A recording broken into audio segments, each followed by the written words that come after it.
The wind came at Eliza Harrow like it had a personal grudge.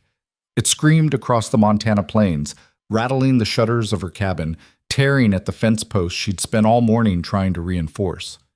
March in Montana didn't ease into spring. It clawed its way in, wild and mean, leaving everything scraped raw in its wake. Eliza drove another nail into the post, her hands red and chapped despite the worn gloves. The hammer slipped on the third strike, smashing her thumb. She didn't curse, didn't cry out, just breathed through her teeth and kept working. Pain was just another kind of weather. Behind her, the cabin stood small and defiant against the endless sky, a structure more stubborn than beautiful, held together by necessity and spite. Smoke curled from the chimney, the only sign of warmth in a landscape that looked like it had been scraped clean by something angry. She'd lived here alone for 9 years. 9 years since the fever took her mother. 11 since her father's heart gave out in the middle of plowing the south field. 13 since her older brother Thomas rode off to join the army and never came back. And 14 years, 2 months, and 6 days since the man she'd planned to marry decided a school teacher from Helena was a better bet than a girl whose hands smelled like chicken feed and soil. Eliza had stopped counting most things after that, but she remembered the numbers when they mattered. She finished the fence post and stepped back, wiping her forehead with the back of her arm.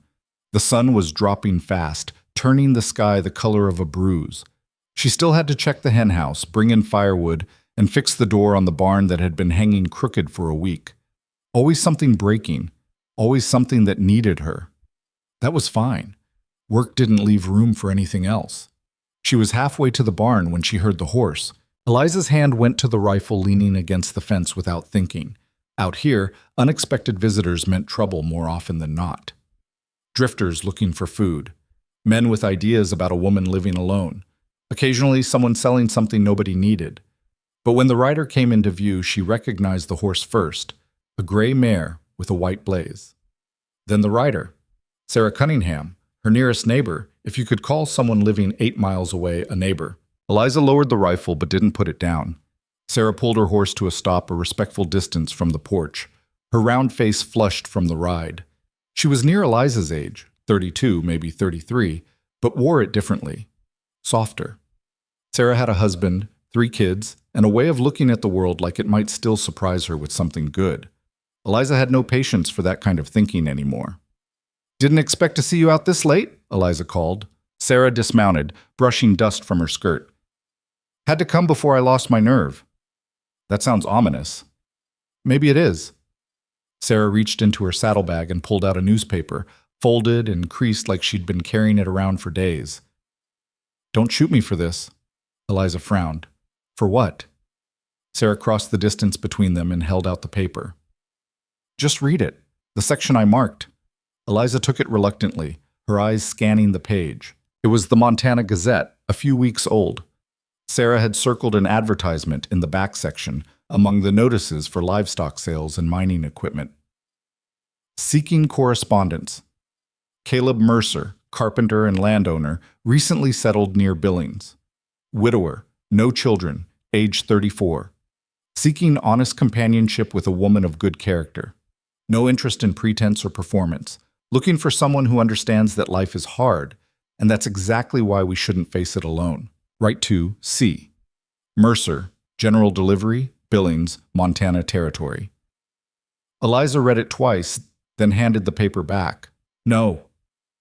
"You didn't even think about it." "Didn't need to." Sarah didn't move. "Eliza, you can't live like this forever." "Like what?" "Alone, angry, half alive." Eliza felt something hot flare in her chest. "I'm doing just fine." "You're surviving. That's not the same thing." "It's enough." "Is it?" Sarah's voice softened, lost its edge. "When's the last time someone said your name just to say it? When's the last time you laughed? When's the last time you let yourself want something that wasn't about making it through another winter?" Eliza turned away, her jaw tight. "I don't need this." "Maybe not, but you deserve it." "Deserve?" Eliza laughed, bitter and sharp. "You think the world cares about what anyone deserves?" Sarah was quiet for a long moment. When she spoke again, her voice was gentle, almost sad. "I know what you lost, Eliza. I know what it did to you, But you're punishing yourself for still being here, and that's not fair. Not to them, and not to you." Eliza's throat went tight. She didn't answer. Sarah set the newspaper on the porch railing, weighing it down with a stone. "Just think about it. That's all I'm asking." She mounted her horse without waiting for a response, turning the mare back toward the road. But before she rode off, she looked back one more time. "You're the strongest woman I know, Eliza, but strength isn't the same as walls." Then she was gone, swallowed by the fading light and the wind. Eliza stood there for a long time, staring at the newspaper. The words blurred and refocused. Someone who understands that life is hard, and that's exactly why we shouldn't face it alone. She picked up the paper, crumpled it in her fist, and threw it into the dirt. Then she went inside and slammed the door. But that night, lying in bed with the wind howling outside, she couldn't stop thinking about it. Not the ad itself, not the man, but the idea buried underneath it. What if she didn't have to do this alone? The thought arrived uninvited, unwelcome, dangerous. Eliza had spent nearly a decade building a life that didn't need anyone. She'd learned to shoe her own horse, fix her own roof, deliver her own calves when the cow got into trouble. She'd taught herself to be enough, because relying on someone else meant giving them the power to leave, and everyone left eventually. Her father, her mother, Thomas, James, everyone. So she'd made herself into something that couldn't be broken by absence, something that didn't need warmth or company or love.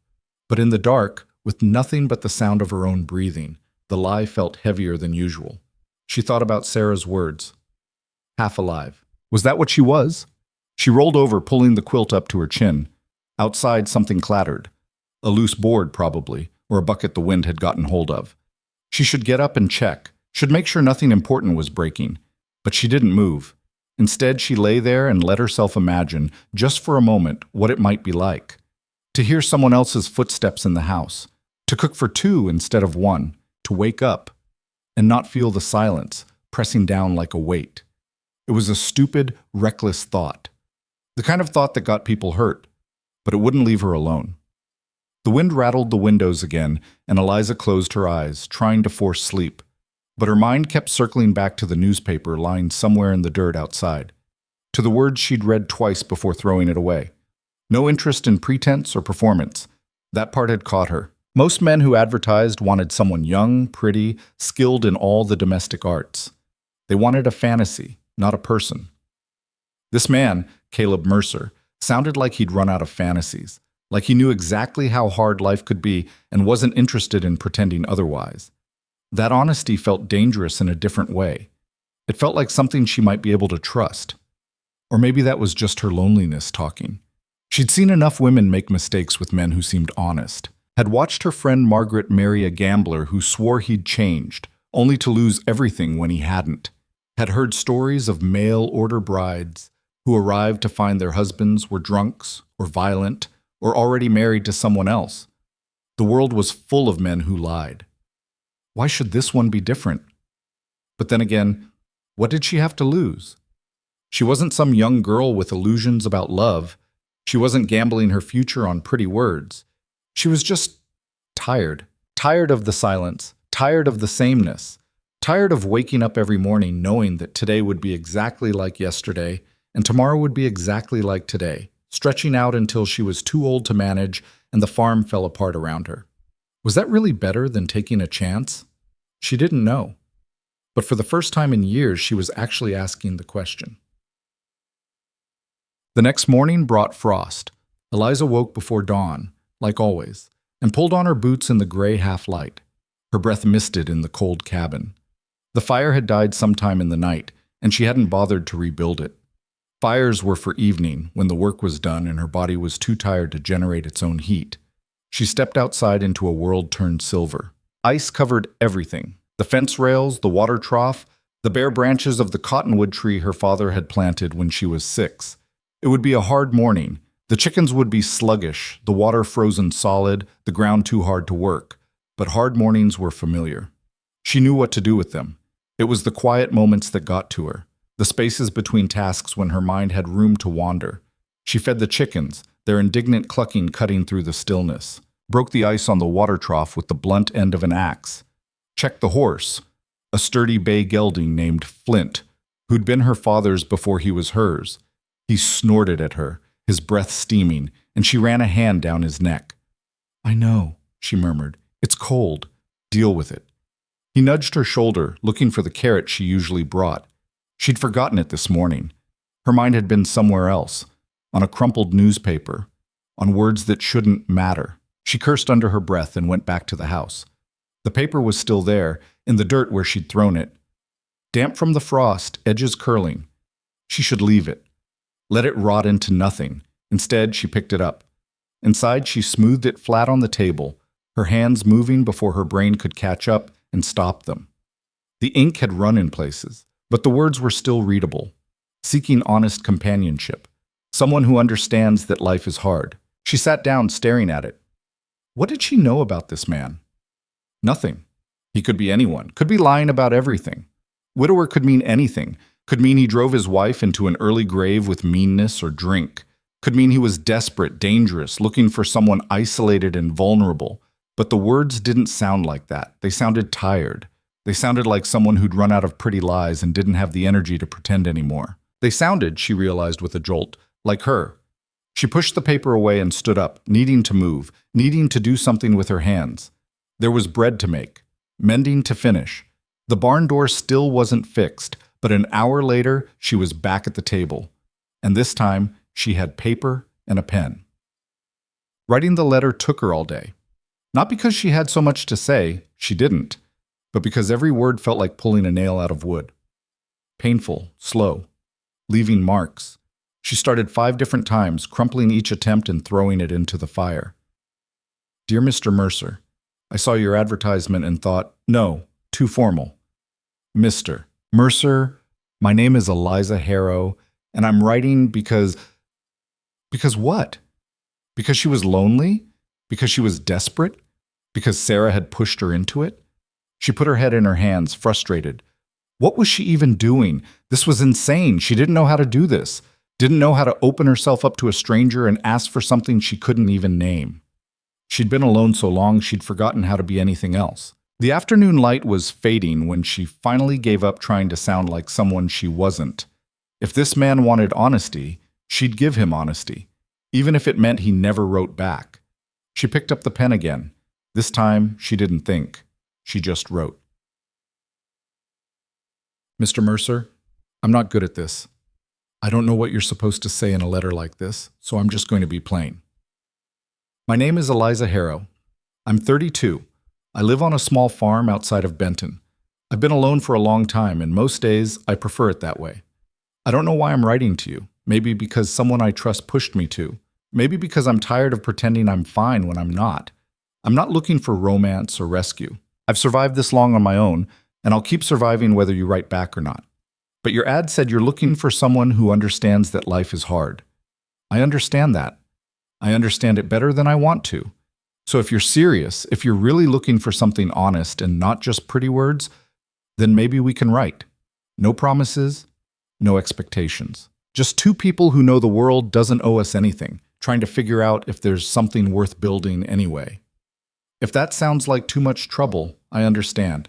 Don't write back. If it doesn't, well, I'll be here. Harrow. She read it over 3 times, hating how raw it sounded, how exposed. Every instinct screamed at her to tear it up, to burn it, to forget this whole stupid idea and go back to the life she knew. But she didn't. She folded the letter carefully, sealed it with wax from the candle on the table, and set it next to her coffee cup. Tomorrow, she'd ride into town. Tomorrow, she'd send it before she could change her mind. Tonight, she'd let herself hope. Just a little. Just enough to be dangerous. She built up the fire and sat in front of it, watching the flames dance. Outside, the wind had picked up again, howling around the corners of the house. It was going to be a cold night. But for the first time in a long time, Eliza didn't feel quite so cold inside. The ride into Benton took 2 hours. Eliza made the trip on a gray morning that threatened rain, the sky low and heavy. She didn't come to town often, once a month maybe, for supplies she couldn't make or grow herself. She didn't like it. Too many people, too many questions, too many eyes on her. Benton wasn't much. A main street lined with wooden buildings that had seen better days. A general store run by the Hoffmans, a saloon that got too loud on Saturday nights, a church with paint peeling off the steeple, and the post office, which doubled as the telegraph office and the place where Mrs. Henderson sold her terrible pies to anyone unfortunate enough to be polite. Eliza tied Flint to the rail outside the post office and stood there for a moment, the letter heavy in her coat pocket. She could still change her mind, could ride home and burn the letter and forget any of this happened. Nobody would know. Nobody would care. But she would know. And somehow, that mattered. She pushed open the door and stepped inside. Old Mr. Lawson looked up from behind the counter, his eyebrows rising in surprise. He was in his 60s, white-haired and sharp-eyed, the kind of man who knew everyone's business and pretended he didn't. "Miss Harrow, wasn't expecting you till next week. Need to send a letter. That right?" He held out his hand, curiosity plain on his face. Eliza hesitated, then placed the envelope in his palm. Her heart was hammering harder than it should. Lawson glanced at the address. His eyebrows went higher. "Billings, huh? That a problem?" "No, ma'am. Just curious." He gave her a look that was too knowing, too amused. "Didn't figure you for the letter-writing type." "I'm not." "Uh-huh." He turned to log it in his ledger, and Eliza felt her face heat. This was a mistake. The whole town would know by tomorrow. Sarah would hear. People would talk. They'd make assumptions, ask questions, look at her with pity or curiosity or judgment. Mrs. Henderson would probably ask her about it the next time she came in for flour. But it was too late now. Lawson turned back, holding out his hand for the postage fee. She counted out the coins, her fingers clumsy. "Miss Harrow." She stopped, her hand on the door. "For what it's worth," Lawson said, his voice softer than before, almost kind, "I hope you get what you're looking for." She didn't know what to say to that, so she just nodded and left. On the ride home, the first drops of rain started to fall. By the time she reached the farm, it was coming down steady, cold, and mean. She took care of Flint first, rubbing him down and making sure he had feed and water, then ran for the house. Inside, she peeled off her wet coat and hung it by the fire to dry. The cabin felt smaller than usual, emptier. She'd done it. She'd actually sent the letter. Now there was nothing to do but wait. 3 weeks passed. Eliza threw herself into work, trying not to think about the letter, trying not to wonder if he'd received it, read it, laughed at it, trying not to imagine it sitting unopened in some dusty corner of the Billings post office, forgotten. She fixed the barn door, cleared the drainage ditches behind the house so the spring melt wouldn't flood the root cellar, started preparing the fields for planting, even though the ground was still half frozen and her back ached from the effort. At night, she sat by the fire and tried to read, but the words blurred together. Her mind kept wandering to Billings, to a man she didn't know, to the possibility that she'd made a fool of herself for nothing. The worst part was the waiting. She'd never been good at waiting.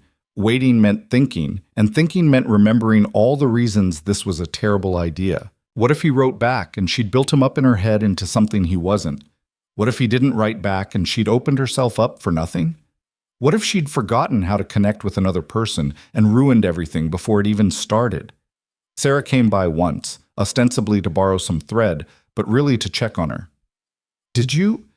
Sarah started, her eyes bright with curiosity.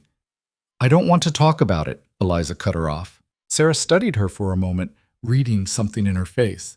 Then she nodded. "All right, but if you need to talk, you know where I am." After she left, Eliza almost wished she'd said yes, almost wished she'd told someone about the knot of anxiety and hope tangled up in her chest, making it hard to breathe sometimes. But she didn't know how to say it out loud. Didn't know how to admit she'd done something so reckless, so foolish, so completely unlike her. So she kept it to herself and waited, and waited.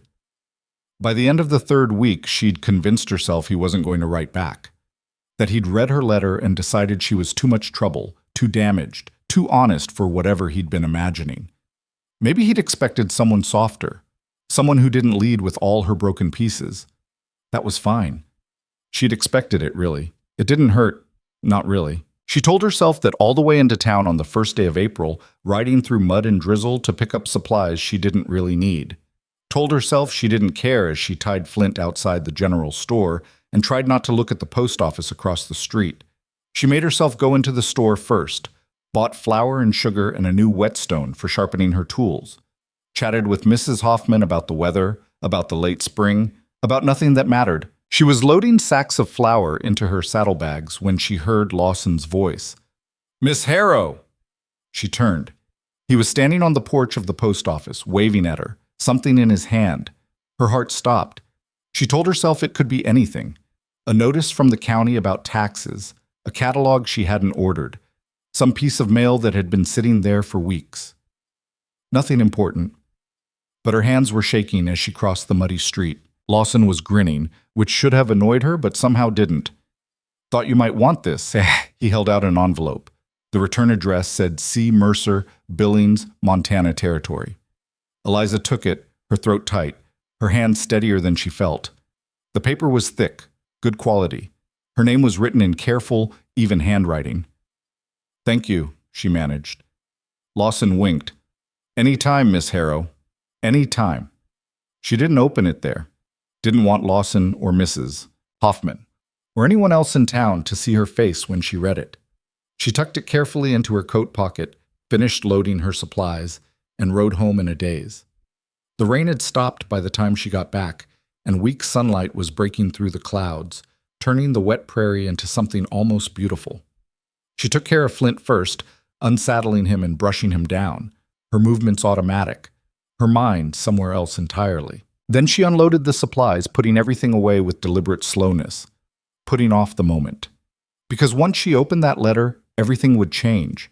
Either he'd say something that made this real, made it possible, made her believe that maybe she wasn't as broken as she thought, or he'd say something that ended it before it even started, and she didn't know which possibility scared her more. Finally, she couldn't delay any longer. She sat down at the kitchen table, the envelope in front of her, and made herself breathe. 1 breath, 2, 3. Then she opened it. "Bochum, Miss Harrow, I wasn't sure you'd write. Wasn't sure anyone would. I've been staring at your letter for 2 days, trying to figure out how to answer it, trying to figure out if I should be honest or careful. I'm going to choose honest. You said you've been alone for a long time. So have I. My wife died 3 years ago in a fire that took everything I'd built, the house, the workshop, every piece of furniture I'd made, every tool I owned. I got out with my life and nothing else. I don't talk about it much because talking doesn't change it. People want you to move on, to let go, to find peace. But I think you understand that grief doesn't work like that. It just becomes part of you, part of how you see the world. I rebuilt, bought land near Billings, built a new workshop, a new house, started over from nothing. But I'm still alone, and I'm tired of it. I'm not looking for someone to fix me. I'm not looking for someone to save. I'm just tired of waking up in a house that feels like a grave. Your letter was the first honest thing I've read in months, maybe years. Everyone else who's written has tried to sell me something, how pretty they are, how good they cook, how much they need a husband, like I'm shopping for livestock. You didn't do that. You just told me the truth. And I can't tell you how much that meant. I don't know what we're doing here. Don't know if this will turn into anything or if we're just two lonely people throwing words into the dark. But I'd like to keep trying. If you're willing, write back. Tell me about your farm. Tell me what you're afraid of. Tell me what you want that you won't let yourself ask for. Tell me anything that's real. I'll do the same. Caleb Mercer.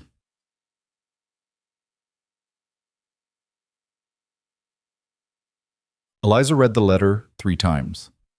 Then she sat back, her hands pressed flat against the table, and let out a breath she didn't know she'd been holding. He'd written back. He'd been honest. He understood. The fire that took his wife. The way grief became part of you. The exhaustion of pretending to be fine when you weren't. He understood all of it. For the first time in weeks, maybe years, the knot in her chest loosened. She pulled out a fresh sheet of paper, dipped her pen in ink, and started to write.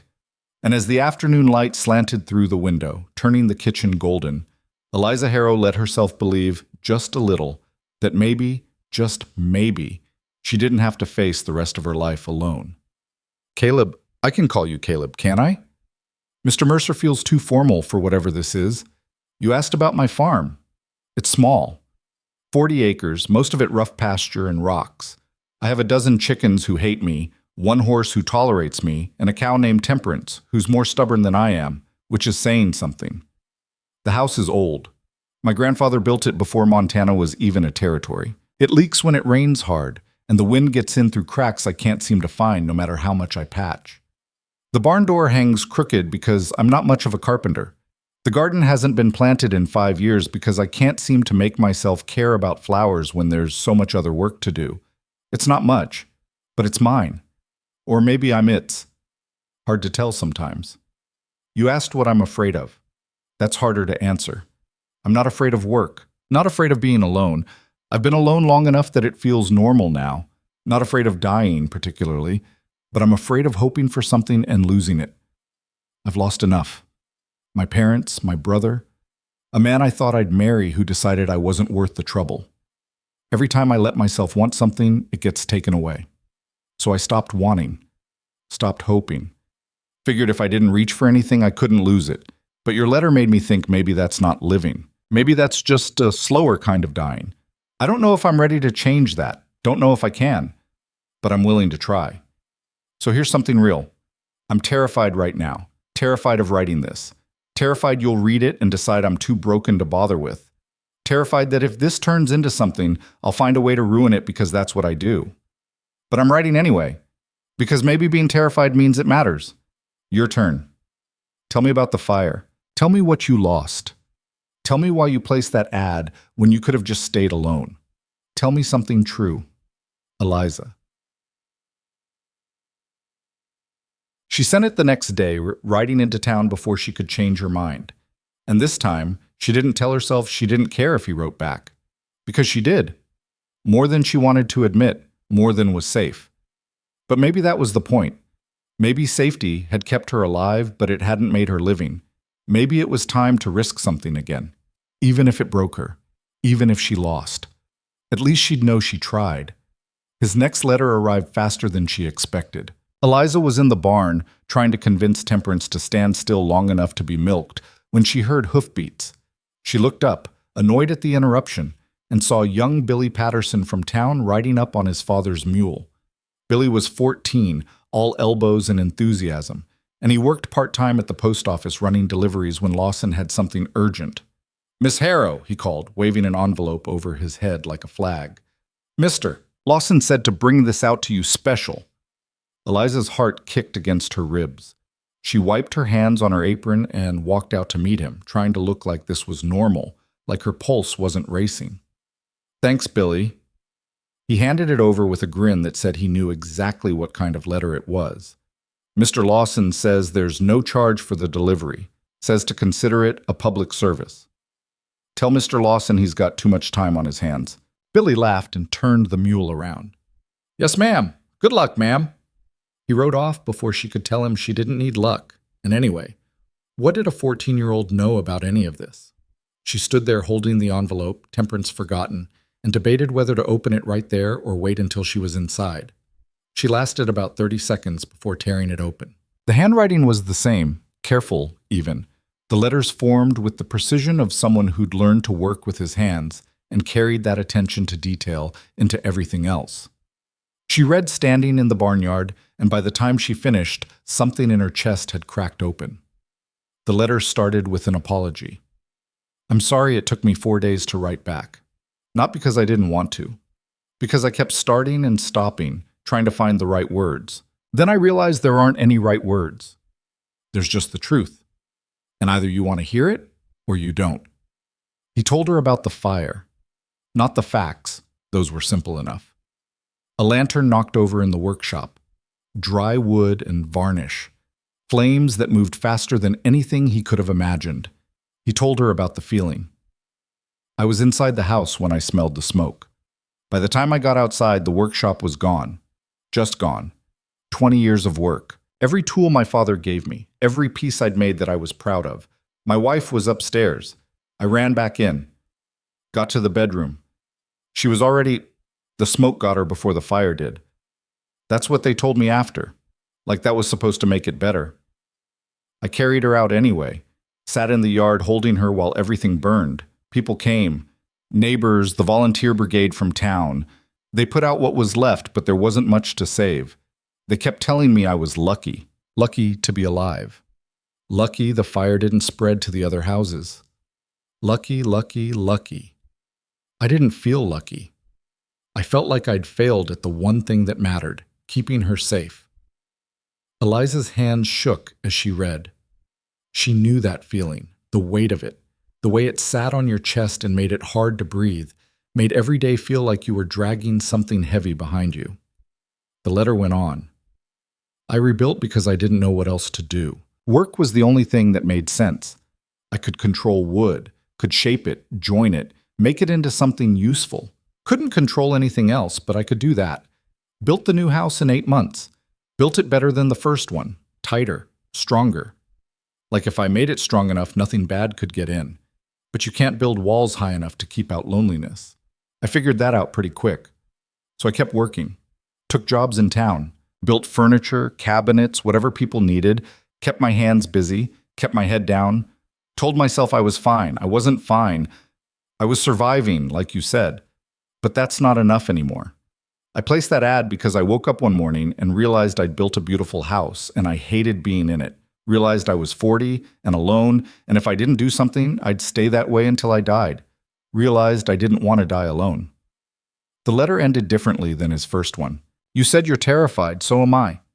Terrified this won't work. Terrified it will, and I'll mess it up. Terrified I've forgotten how to be close to another person. But I'm writing anyway. Because you're right, being terrified means it matters, and I haven't cared about something this much in 3 years. At the bottom, he'd added something else. A question. What did you want to be when you were young? Before life got hard? Before you learned to expect the worst? Who were you before all this? Eliza folded the letter carefully and went back into the barn. Temperance had wandered off, irritated at being abandoned mid-milking. Eliza didn't care. She sat down on a hay bale and read the letter again. Then she went inside and wrote back. The words came easier this time, like she was starting to remember how to do this, how to let someone in, even just a little. She told him about the girl she used to be. I wanted to be a teacher. Had this idea I'd go to normal school, get certified, come back and teach in Benton. Help kids learn to read and write and figure out the world. My mother thought it was a fine idea. My father thought it was impractical, but he didn't say no. Then my mother got sick. Then my father's heart gave out. Then there was just me and the farm, and Thomas was already gone, and there wasn't anyone else. So I stayed.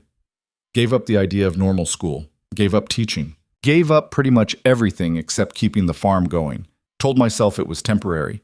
Just until I figured things out. Just until I saved enough money. Just until. That was 11 years ago. I don't know who I would have been if things had gone different. Don't know if that girl who wanted to teach is even still in here somewhere, or if she died with everything else. But sometimes I think about it. Wonder what my life would have looked like if I'd left. If I'd been brave enough to walk away.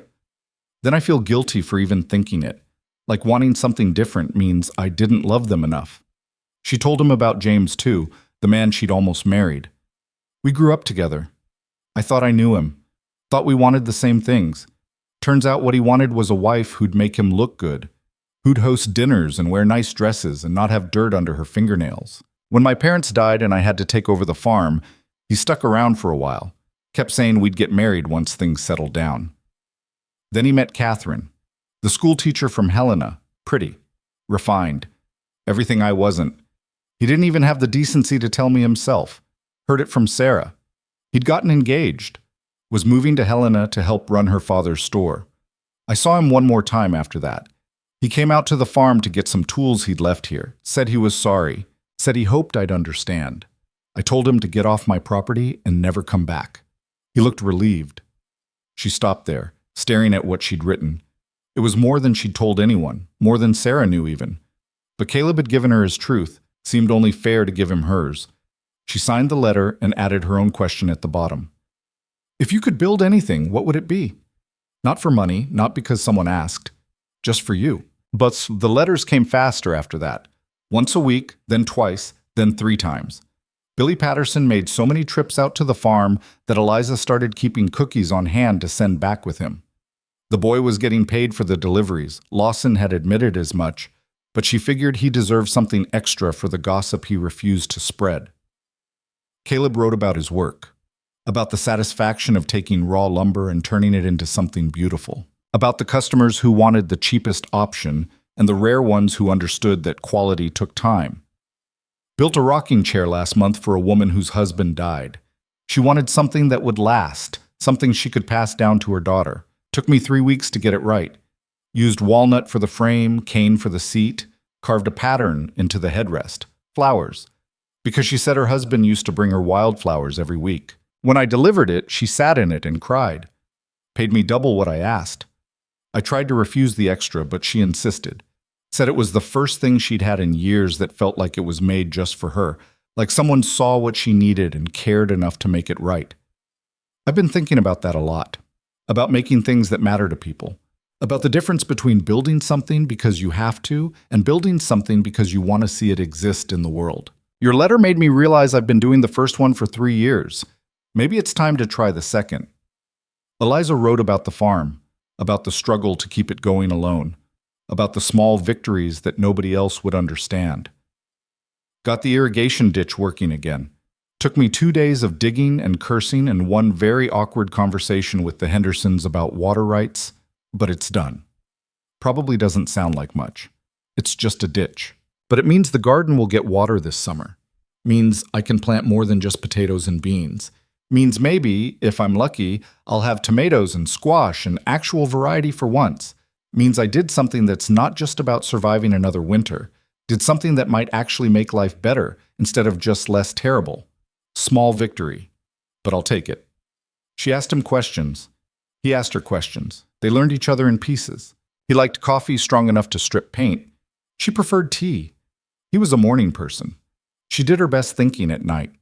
He'd never been farther east than Chicago. She'd never left Montana. He told her about his wife, Anne. Not much, but enough. She was kind. That's what I remember most. Not pretty or smart or talented, though she was all those things. But kind. She looked for the good in people even when they didn't deserve it. I think that's why losing her felt like losing my compass. She was the part of me that believed things could get better. Without her, I just saw all the ways things could go wrong. Eliza understood that. Wrote back and told him so. After my parents died, I stopped believing in good outcomes. Started assuming the worst about everything. Figured if I expected disaster, at least I wouldn't be surprised when it came. Sarah tells me I'm cynical. I tell her I'm realistic. But maybe there's not much difference. 3 months into their correspondence, Caleb sent her something different. A photograph. It came wrapped in brown paper with a note. Thought it was time you saw what you're getting into. Or not getting into. No pressure. The photograph showed a man standing in front of a workshop, tools visible through the open door behind him. He was tall, broad-shouldered, wearing work clothes and an expression that wasn't quite a smile. Dark hair, darker eyes, a face that looked like it had forgotten how to relax. He looked tired, real, like someone who'd been through something and come out the other side changed. He looked, Eliza thought, like someone she might actually be able to trust. She studied the photograph for a long time that night, trying to connect this face with the words she'd been reading for months, trying to imagine what it would be like to meet him, to hear his voice instead of just reading his handwriting. The thought terrified her, but it didn't send her running. She didn't have a photograph to send back, hadn't had one taken in years, but she tried to describe herself in her next letter. I'm not sure what you're expecting. I'm 32, but I look older. Work does that. I'm average height. Brown hair that won't hold a curl even if you threaten it, hands that are scarred and calloused and not much to look at. I'm not pretty, never was, but especially not now. I'm strong, though.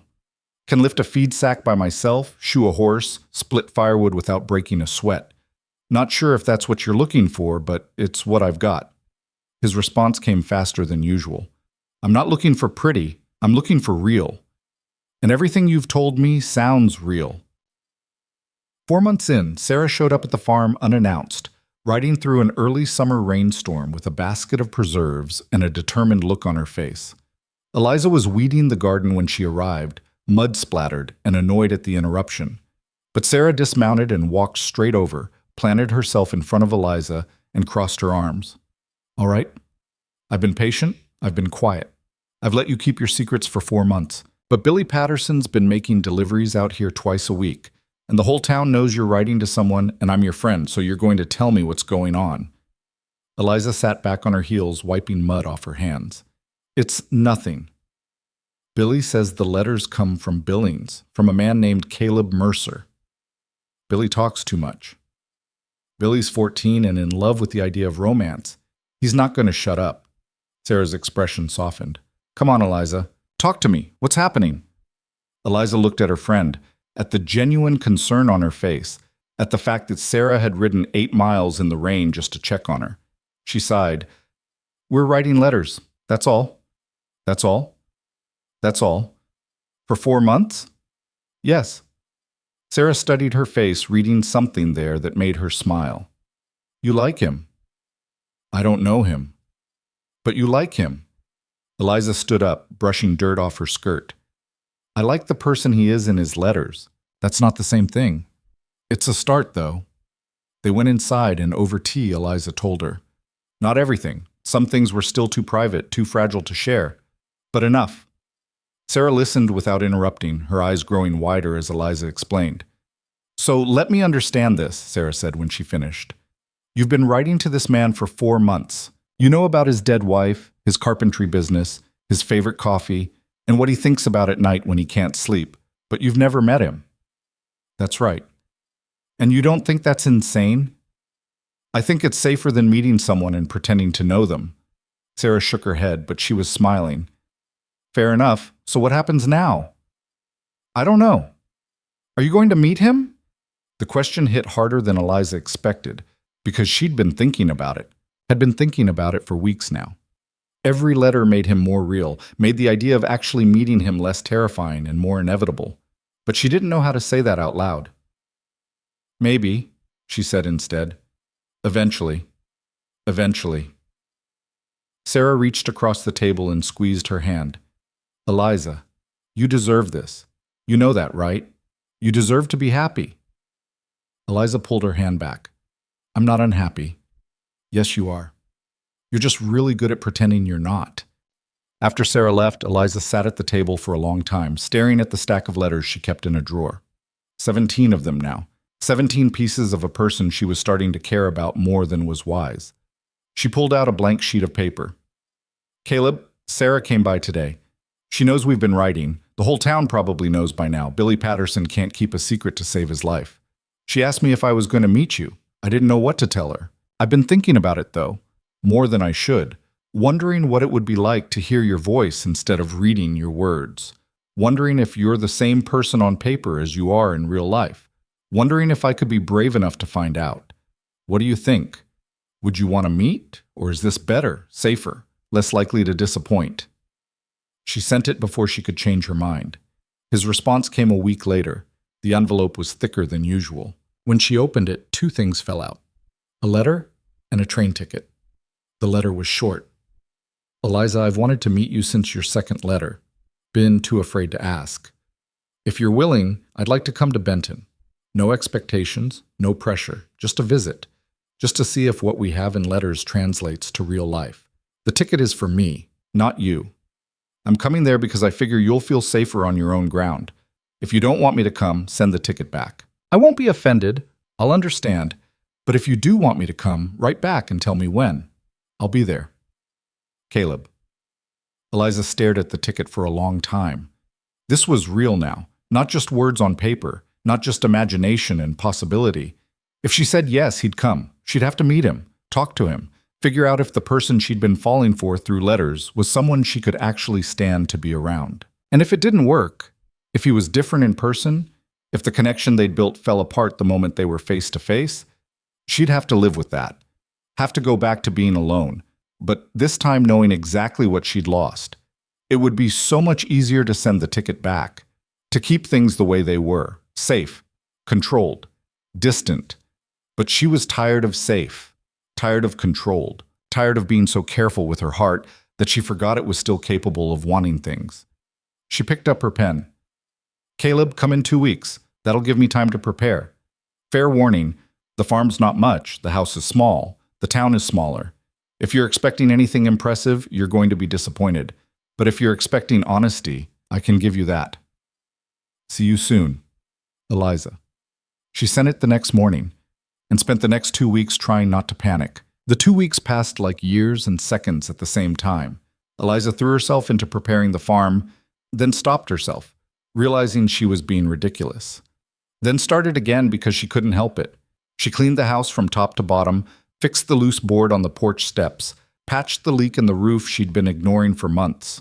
She weeded the garden until there wasn't a stray blade of grass anywhere, then stood back and wondered if she'd made it look too obsessive. She was driving herself crazy. Sarah came by 3 days before Caleb was due to arrive and found Eliza scrubbing the kitchen floor for the second time that week. "You're going to wear a hole in the boards," Sarah said from the doorway. Eliza sat back, pushing hair out of her face. "It was dirty. It was clean yesterday when I stopped by. Now, you're just panicking." "I'm not panicking. You're scrubbing a floor that doesn't need scrubbing. That's panic." Sarah came inside and took the brush out of Eliza's hands. "Stop. Sit. Talk to me." Eliza wanted to argue, but she was too tired. She sat at the table, her hands shaking slightly from nerves and exhaustion. Sarah pulled out a chair across from her. "What are you afraid of?" "Everything." "Be specific." Eliza laughed, but it came out bitter. "That he'll take one look at me and realize he made a mistake. That we won't have anything to talk about. That everything we built in letters will fall apart the second we're in the same room. That I've forgotten how to be around people. That I'll say something wrong or do something stupid, and he'll leave and I'll be right back where I started, except worse because now I'll know what I missed." Sarah waited until she was finished, then reached across the table and took her hand. "Or maybe he'll be exactly what you hoped. Maybe it'll be awkward at first, but you'll figure it out. Maybe this is the beginning of something good instead of the end of something before it even starts. You don't know that. You don't know it won't be." Eliza pulled her hand back, standing up. "I don't know how to do this, Sarah. I don't know how to let someone in. Don't know how to trust that they won't leave. So don't trust it yet. Just see what happens. You don't have to decide everything right now." After Sarah left, Eliza sat on the porch and watched the sun set over the prairie. The sky turned orange, then pink, then purple. Stars started appearing, faint at first, then brighter. She thought about the letters, about the person Caleb had shown himself to be over 4 months of careful honesty, about the fact that he'd lost everything and rebuilt anyway, about the way he wrote about grief like he understood it was something you carried, not something you got over. She thought about his question. What did she want to be before life got hard? And she thought about her answer, the girl who wanted to teach, who wanted to help people learn, who believed the world could be better if you just tried hard enough. That girl felt like a stranger now, but maybe she didn't have to be. The morning Caleb was supposed to arrive, Eliza woke at dawn with her stomach in knots. The train was due at 2 in the afternoon. She had 8 hours to get through. She fed the animals, worked in the garden, tried to eat breakfast, and gave up after 3 bites. She changed her dress twice, then changed back to the first one because the second made her look like she was trying too hard. She braided her hair, took it down, braided it again. At 1 o'clock, she couldn't stand it anymore. She saddled Flint and rode into town. The platform was empty when she arrived, too early.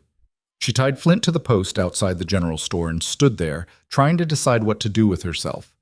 Mrs. Henderson came out of the store, saw her, and smiled in a way that made Eliza want to disappear. "Waiting for someone, dear?" "Just picking up a delivery." Mm-hmm. Billy mentioned a gentleman was coming in on the 2 o'clock train. Eliza's face heated. Billy needs to learn to keep his mouth shut. Billy's young and romantic. Can't blame him for being excited. Mrs. Henderson patted her arm. "Good luck, dear. You deserve some happiness." Why did everyone keep saying that? Eliza walked to the platform and sat on the bench farthest from the station house. She had 45 minutes to wait. 45 minutes to second-guess every decision that had led her here. She could still leave, could ride home and send Caleb a note saying she'd changed her mind. He'd understand. Probably. Maybe. But she didn't move. At 1:30, other people started arriving. Mr. Dalton, who ran the bank. The Peterson family, waiting for a daughter coming home from school back east. Old Mrs. Cassidy, who seemed to meet every train just for something to do. They all nodded at Eliza. Nobody asked questions, but she could feel them wondering. At 1:50, she heard the whistle in the distance. Her heart kicked into a rhythm that felt dangerous. The train appeared on the horizon, black smoke against blue sky, growing larger and louder as it approached. Eliza stood up, her hands clenched at her sides. This was it. No more letters, no more imagining, no more safe distance. The train pulled into the station with a screech of brakes and a blast of steam. Doors opened. People started getting off. A woman with two small children, an older man with a cane, a young couple holding hands. Then him. Eliza knew it was him before she even saw his face. Knew it from the way he moved, careful and deliberate, carrying a worn leather bag. Knew it from the way he paused on the platform and looked around, his expression uncertain. He was taller than she'd expected, broader. The photograph hadn't quite captured the size of him. Their eyes met across the platform. For a second, neither of them moved.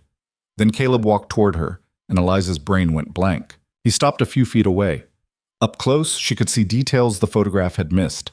A scar on his left eyebrow, calluses on his hands, eyes that were dark brown, almost black, and looked at her like she was something he'd been waiting a long time to find. "Eliza," he said. His voice was deeper than she'd imagined, rougher. "Caleb." They stood there like idiots, neither knowing what to do next. Finally, Caleb set down his bag and held out his hand. "It's good to finally meet you." She took it. His hand was warm, rough with work, and the handshake lasted a second too long before they both let go. "You too," she managed. "How was the trip?" "Long, but worth it." The sincerity in his voice made her throat tight. Behind them, Mrs. Cassidy was watching with undisguised interest. Eliza ignored her. "My horse is over here," she said, gesturing toward Flint. "The farm's about an hour ride. If you're ready." "I'm ready." She'd borrowed a horse from the livery for him, a calm gelding named Walter who wouldn't give him trouble. Caleb loaded his bag onto Walter's saddle and swung up with the ease of someone who'd spent time on horses. They rode out of town in silence, and Eliza was acutely aware of every sound: the creak of leather, the horse's hooves on the dirt road, her own breathing. She'd imagined this moment 100 times, thought about what she'd say, how she'd act. Now that it was happening, her mind was completely empty. Caleb didn't seem to mind the silence. He looked around at the landscape, at the endless prairie stretching in every direction, at the mountains visible in the far distance. "It's beautiful out here," he said after a while. "It's empty." "That too, but beautiful." She glanced at him. He was looking at the horizon with something like appreciation, and she realized he meant it. Wasn't just being polite. "You get used to it," she said. "The emptiness." "I don't think I'd want to get used to it. I think I'd want to notice it every day." Something about the way he said it made her chest ache. They rode in silence for another 10 minutes before Caleb spoke again. "I'm nervous," he said. The admission startled her. "You are?" "Terrified, actually." "You don't look terrified." "I'm good at hiding it." He looked at her. "Are you nervous?" "Yes." "Good. I'd hate to be the only one." Despite everything, Eliza felt herself smile. "I haven't eaten since yesterday. Does that count?" "That definitely counts." He paused. "For what it's worth, you're exactly what I expected." "What's that supposed to mean?" "It means you look like your letters. Real. No pretense." She didn't know what to say to that, so she didn't say anything. The farm came into view over the next rise. Eliza saw it through his eyes and felt a wave of embarrassment. The small cabin, the crooked barn, the patched fence, it all looked shabby, used up, but Caleb didn't seem bothered. He took it in quietly, and when he spoke, his voice was warm. "It's good land." "It's stubborn land. Best kind." They dismounted at the barn. Eliza showed him where to put Walter, got both horses settled with water and feed. Her hands were shaking again, and she hated it. Caleb noticed. Didn't comment on it. They walked to the house. Eliza opened the door and stepped aside to let him in first. He set his bag down just inside the door and looked around.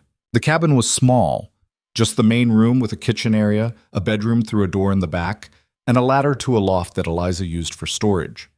It was clean, at least. She'd made sure of that. "Coffee?" she asked, needing something to do with her hands. Please. She busied herself with the pot, measuring grounds, pouring water.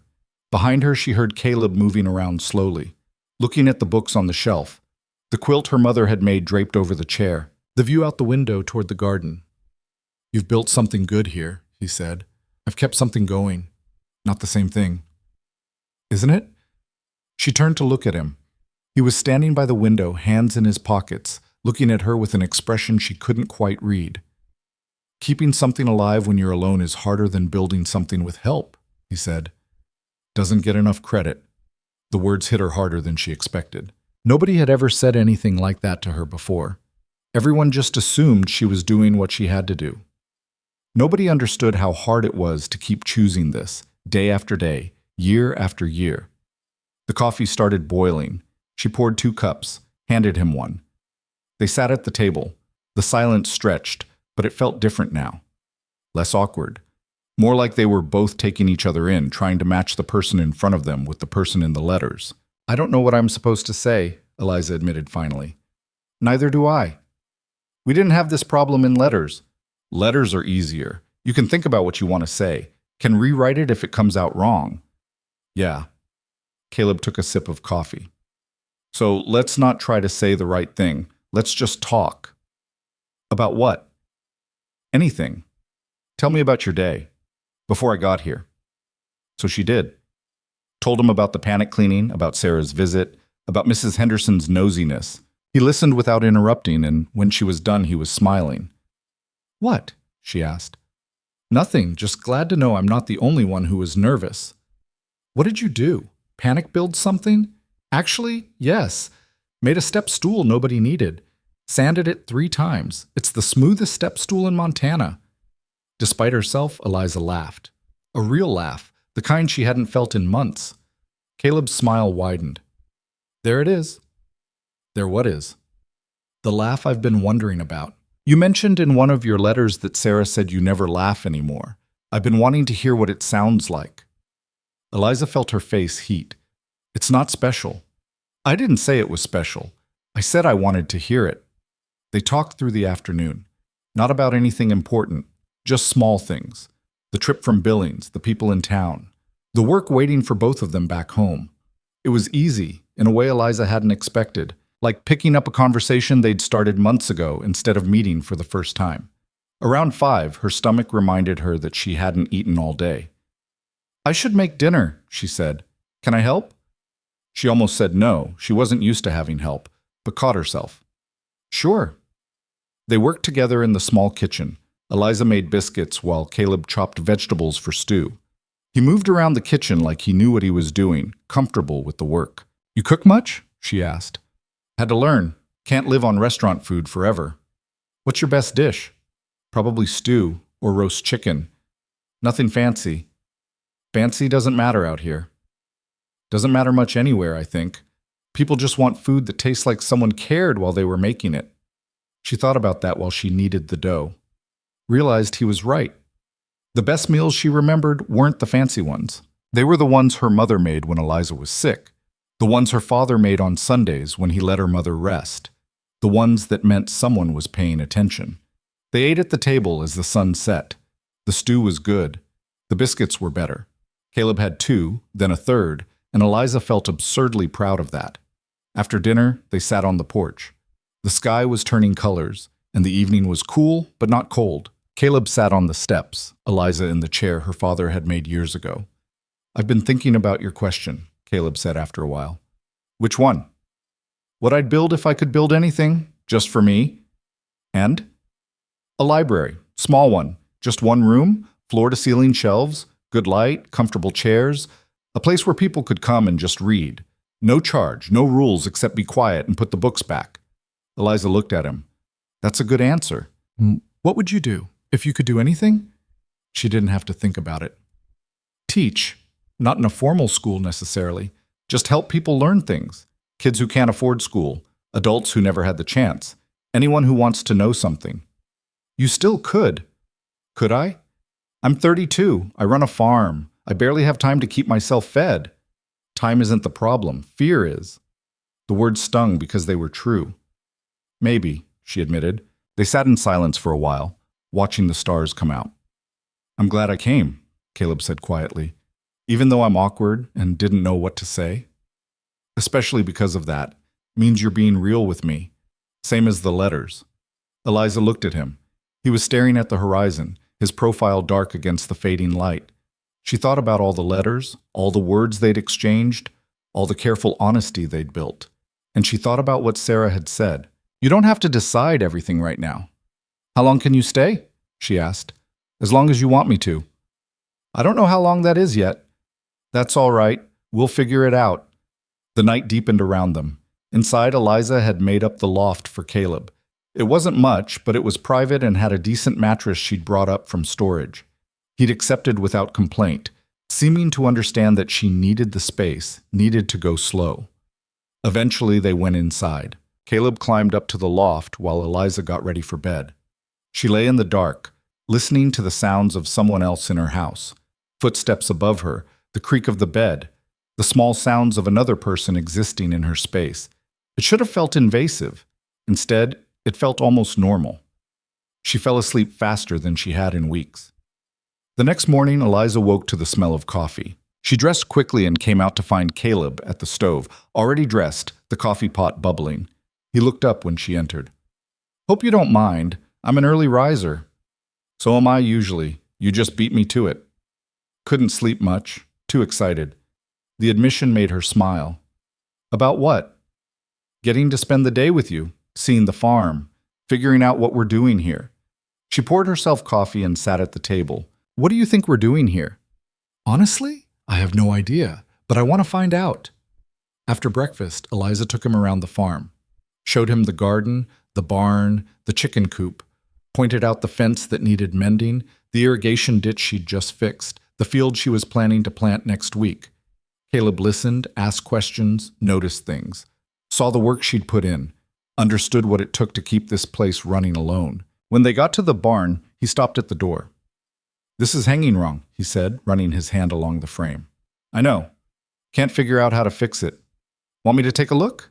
She hesitated. Pride wanted her to say no, but practicality won. If you want to. He examined the door for a few minutes, then went back to the house and returned with tools from his bag. Spent the next hour rehinging the door, adjusting the frame, making it swing smooth and true. Eliza watched him work. Watched the careful way he measured twice before cutting. The patience he brought to getting it right. The satisfaction on his face when the door finally closed properly. There, he said, testing it one more time. Should hold for a few years at least. Thank you. Glad to help. They worked together the rest of the morning. Caleb mended fence while Eliza weeded. They didn't talk much, but the silence felt comfortable, like they'd found a rhythm. Around noon, clouds started building on the horizon. Eliza looked up, frowning.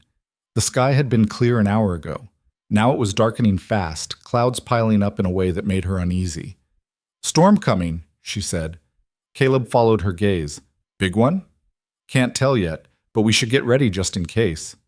They spent the next hour preparing, securing loose items, making sure the animals had shelter, bringing firewood inside. Eliza had lived through enough prairie storms to know you didn't take chances.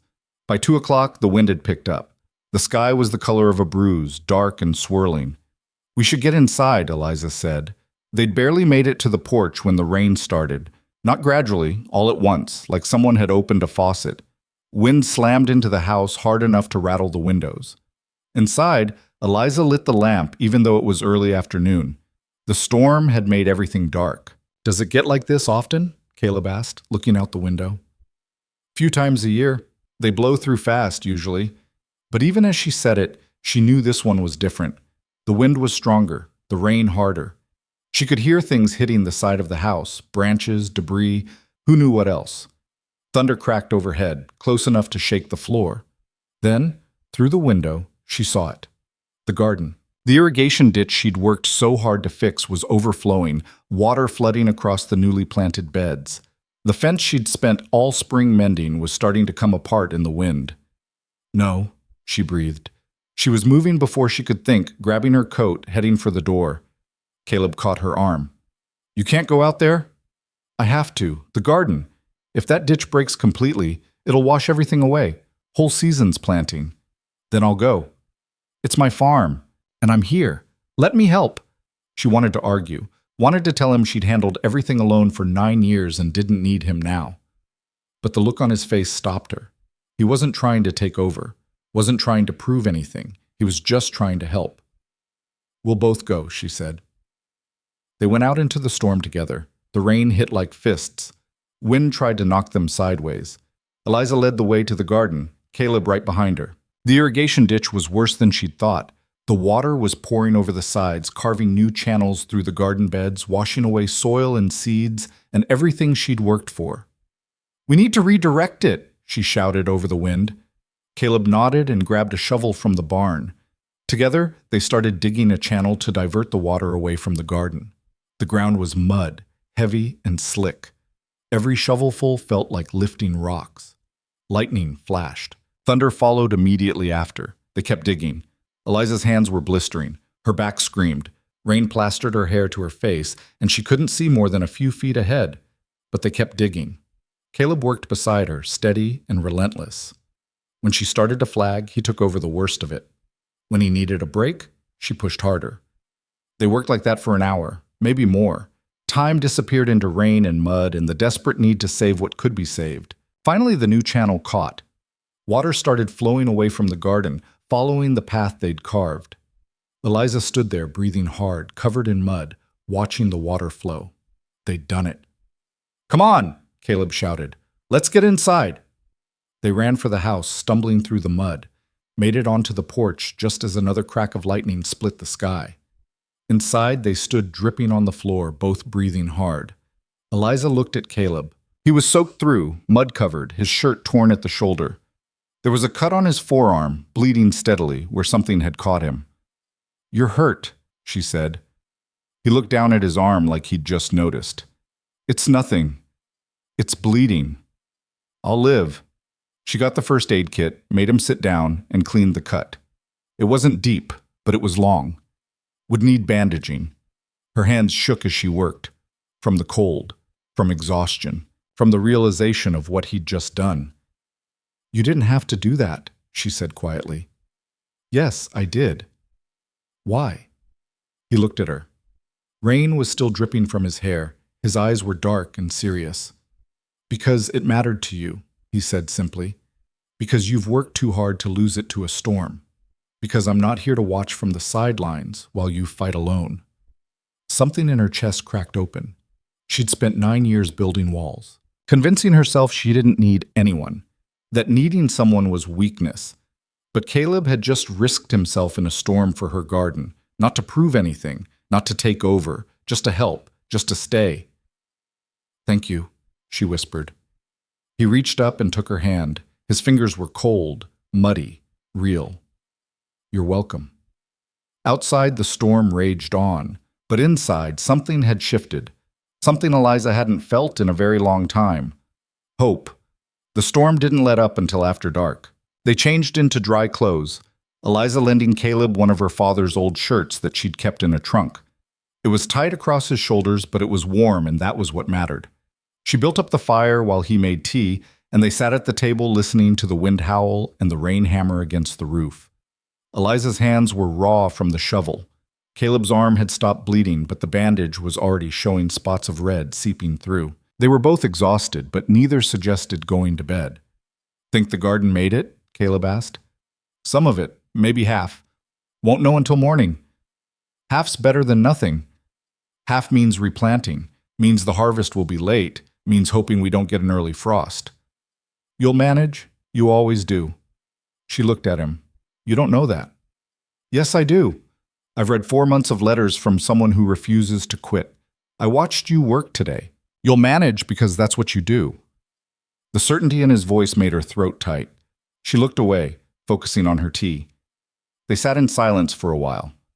The fire crackled. Outside, the storm was finally starting to ease, the wind dying down to something less violent. Can I ask you something? Caleb said. Sure. Why did you say yes? To me coming here. After everything you said about not wanting to risk anything. Eliza wrapped her hands around her cup, feeling the warmth. It was a fair question, one she'd been asking herself. I don't know, she said honestly. I think I was tired, tired of being safe, tired of waking up every day knowing exactly what it would look like because nothing ever changed, tired of being alone but too scared to do anything about it. And now? Now I'm still scared, but less tired. He smiled at that. I'll take it. What about you? Why did you really place that ad? You could have stayed in Billings, could have found someone there. Caleb was quiet for a moment, turning his cup in his hands. I tried. After Anne died, after I rebuilt, I tried to meet people the normal way. Went to church socials, accepted dinner invitations. Let people set me up with their sisters or cousins or whoever they thought would be a good match. And everyone treated me like I was broken, like I was this tragic figure who needed to be fixed. They wanted to heal me or save me or help me move on. Nobody wanted to just be with me where I was. Eliza understood that, had felt it herself after her parents died. The way people looked at you like you were a problem to be solved instead of a person trying to survive. So I gave up on meeting people the normal way, Caleb continued. Figured if I was going to be alone anyway, might as well be honest about what I was looking for. Wrote that ad thinking nobody would answer. Or if they did, they'd want something I couldn't give. But I answered. But you answered. And your letter was the first thing in 3 years that felt real. Felt like someone who understood that broken doesn't mean worthless. That you can be damaged and still be whole enough to build something. He looked at her then, and the intensity in his eyes made her breath catch. That's why I came, he said quietly. Because I read your letters and thought maybe, just maybe, I'd found someone who could understand what it's like to survive something that should have killed you. And maybe we could figure out how to do more than just survive.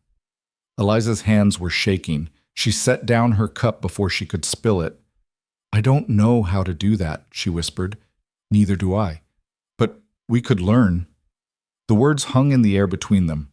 Outside, the rain had stopped. Inside, the fire burned low, casting shadows on the walls.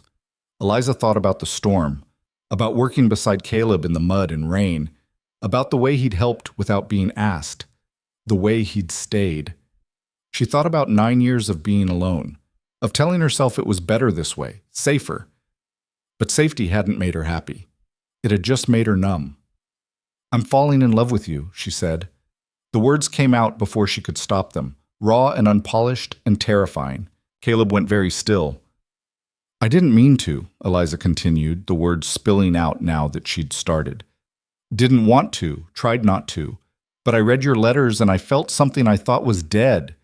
And then you showed up and you were real, and you fixed my barn door, and you ran into a storm to save my garden, and I... She stopped, breathing hard, terrified of what she'd just admitted. Caleb stood up, walked around the table, pulled her to her feet. Say it again, he said. What? Say it again. The part about falling in love with me. Her heart was pounding so hard she could barely breathe. I'm falling in love with you. He cupped her face in his hands. His palms were rough and warm and steady. I'm falling in love with you too, he said. Have been since your third letter. The one where you told me about the cow named Temperance and how she tried to kick you every morning, but you kept showing up anyway because that's what you do. You keep showing up. Then he kissed her. It wasn't smooth or practiced or anything like the kisses she'd imagined as a girl. It was awkward and tentative, and neither of them quite knew what they were doing. His nose bumped hers. Her hands didn't know where to go. It was messy and imperfect. It was real. When they pulled apart, Eliza was crying. She didn't know when she'd started, but tears were streaming down her face, and she couldn't stop them. I'm sorry, she said, wiping at her eyes. I don't know why I'm crying. Because it matters, Caleb said gently. Because you let yourself feel something, and that's terrifying and brave, and you're allowed to cry about it. She laughed through the tears. I'm a mess. You're human. It's allowed. He pulled her into his arms, and she let him. Let herself lean into the warmth of another person for the first time in years. Let herself be held without thinking about all the ways it could go wrong. They stood like that for a long time, the fire burning down to embers, the night settling around them. Finally, Eliza pulled back. I should sleep. We both should. Tomorrow's going to be a long day. Okay. But neither of them moved. Caleb? Yeah? Stay, please. However long you can, just stay. He touched her face, gentle. I'm not going anywhere. That night, Eliza slept better than she had in 9 years. The next morning dawned clear and bright, like the storm had scrubbed the world clean. Eliza woke early, slipped outside while Caleb was still sleeping, and went to check the garden. The damage was worse than she'd hoped, but better than she'd feared. Half the beds were washed out, soil and seeds scattered by the flood. But the other half had survived. The irrigation ditch was holding. The fence was still standing. She could work with this. She was kneeling in the mud, assessing what needed replanting, when Caleb found her. "Morning," he said. "Morning. How's your arm?" "Sore, but functional." He crouched beside her, looking at the garden. "What's the verdict?" "Lost about half, maybe a little more, but I can replant. Should still get a harvest if the weather holds." "Need help?" She looked at him. At this man who'd come all the way from Billings to meet her, who'd run into a storm without hesitation, who told her he was falling in love with her and meant it. "Yes," she said, "I need help."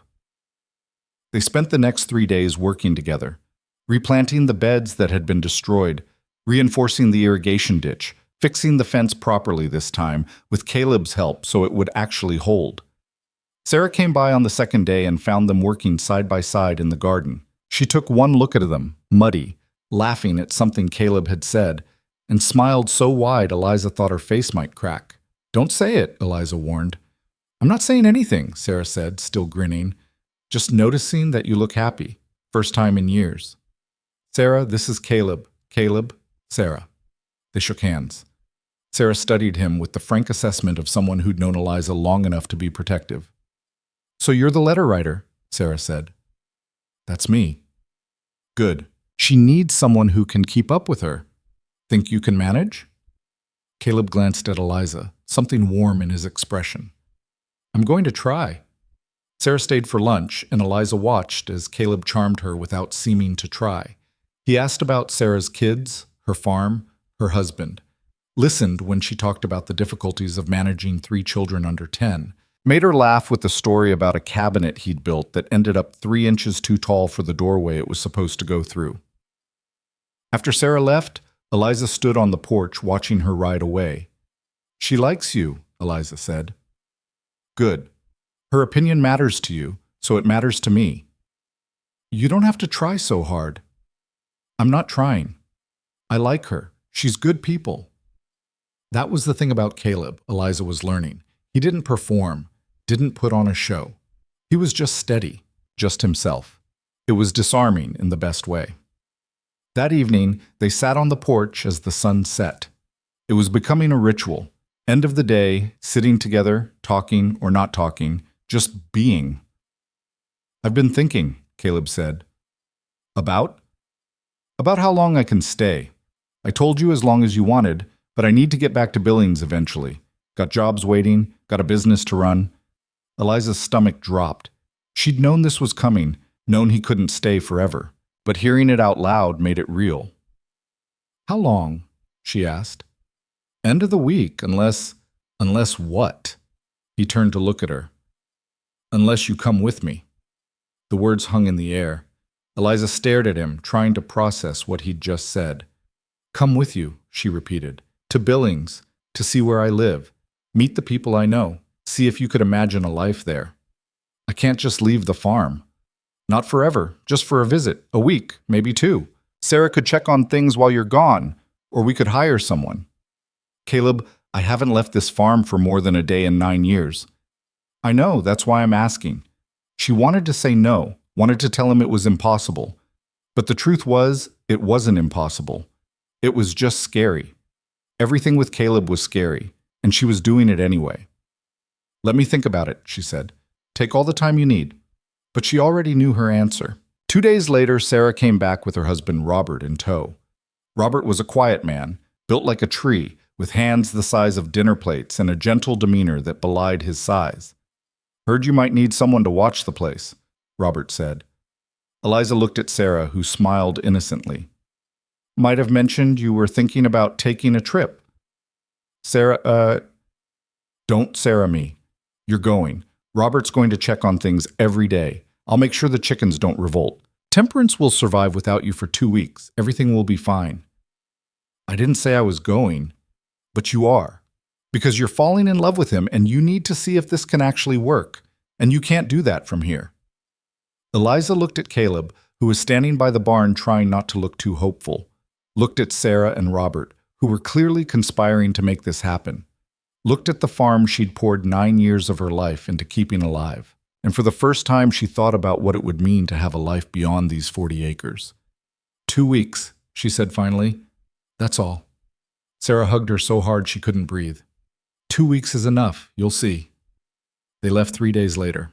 Eliza packed a small bag, gave Sarah and Robert detailed instructions about every animal and plant on the farm, triple-checked that everything was secure, and then stood on the porch having a mild panic attack about leaving. Caleb waited patiently by the horses. He'd learned when to push and when to let her come to things in her own time. I can't believe I'm doing this, Eliza muttered. You don't have to, Caleb said. We can stay. We can figure something else out. She looked at him. At this man who'd turned her careful, controlled life upside down in the best possible way. No, she said. I want to. I'm just terrified. Want me to tell you it'll be fine? Will it? I have no idea, but we'll find out together. That was enough. They rode to Benton, caught the afternoon train to Billings. Eliza had never been on a train before. The speed of it, the way the landscape rushed by, the noise and smoke and crowds, it was overwhelming. Caleb sat beside her, steady and calm, and that helped. Billings was bigger than Benton. Not a city, exactly, but close enough to make Eliza nervous. More people, more buildings, more noise, more everything. Caleb's house was on the edge of town, a 10-minute walk from the main street. It was small, but well-built, with clean lines and attention to detail that spoke of a carpenter who took pride in his work. It's not much, Caleb said, unlocking the door, but it's home. Inside was neat and sparse. A main room with a kitchen, a bedroom, a workshop attached to the back. Furniture that was simple but beautifully made. No clutter, no mess. Everything in its place. It felt lonely.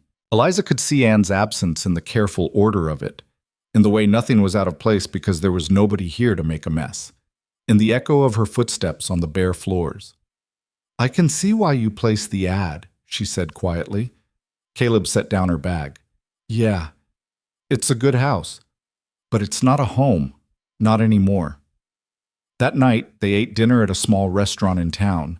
Caleb introduced her to people he knew, the owner of the lumberyard, a fellow carpenter, a woman who ran the general store. They were friendly, curious about Eliza, polite, but she felt out of place. Like she didn't quite fit in her own skin. Back at the house, Caleb noticed. You okay? He asked. I don't know. This is all just very different from what I'm used to. Different bad or different overwhelming? Both, maybe. I don't know. He sat beside her on the couch he'd built himself. Talk to me. Everyone here knows you, has a relationship with you, a history. I'm just the woman from the farm who showed up. I don't know how I fit into your life here. You fit because I want you to fit, because I chose you and I'm choosing you, and that's enough. Is it? Yes. And if the people here don't understand that, they're not worth worrying about. Eliza leaned into him, letting herself be held. It was still new, this physical closeness. Still strange to let someone touch her without flinching, but it was getting easier. I want this to work, she said. So do I. But I don't know how. I don't know how to be the person who lives here, who leaves the farm, who builds a different life. Then don't be that person yet. Just be you. The rest will figure itself out. Over the next week, Eliza tried. She met more of Caleb's friends, visited his workshop and watched him work, marveling at the way he could take raw wood and turn it into something beautiful. Explored Billings, getting used to the noise and crowds. Some days were good. Some days she missed the farm so much it physically hurt. Caleb never pushed, never asked her to be something she wasn't, just let her find her own way. On the 8th day they were in his workshop. Caleb was working on a dresser for a client. Eliza was sitting on a stool watching, asking questions about the joinery and wood selection. Can I try? She asked suddenly. Caleb looked up, surprised. Try what? Working with the wood. Making something. He smiled. Of course. What do you want to make? I don't know, something small, something simple. He set her up with a piece of pine and some basic tools.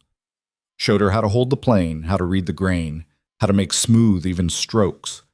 It was harder than it looked. Her hands weren't used to this kind of work. The plane kept catching, leaving rough patches, but Caleb was patient, showed her again and again until she started to get the feel of it. 3 hours later, she had a small box. Rough around the edges, nowhere near as fine as Caleb's work, but hers. It's crooked, she said, examining it critically. It's your first try. It's supposed to be crooked. I don't like doing things I'm not good at. Nobody does. But the only way to get good is to be bad first. She looked at him. Is that what we're doing? Being bad at this until we figure out how to be good? Maybe, but I think we're doing better than you give us credit for.